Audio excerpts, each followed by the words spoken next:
হাতের নানা প্রকার গঠন হয়, নানা প্রকার কালার হয়।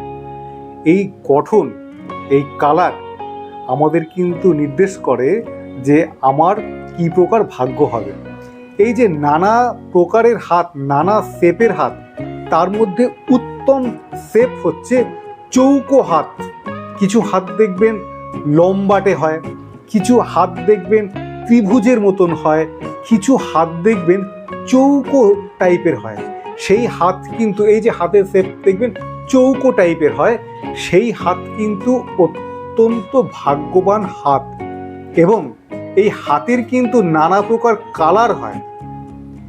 দেখবেন একটু হালকা হলদে কালার, একটু নীলচে কালার, একটু ফ্যাকাশে কালার, হালকা পিঙ্ক কালার বা রক্তবর্ণ কালার।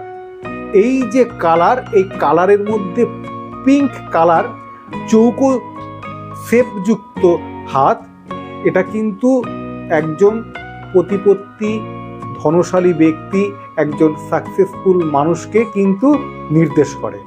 এই স্কোয়ার হাত হতে হবে, এই হাতের শেপটা হবে হচ্ছে স্কোয়ার, আর হাতের কালার হতে হবে হচ্ছে পিঙ্ক। এই হাত যখনই আপনি দেখবেন, দেখেই আপনি বুঝতে পারবেন উত্তম প্রকারের হাত, উত্তম শ্রেণীর হাত।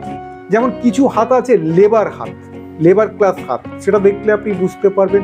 এই হাতের গঠন আর হাতের বর্ণ, এই দেখেও কিন্তু আপনি অনেক কিছু প্রেডিক্ট করতে পারবেন হস্তরেখা বিচার ছাড়াও।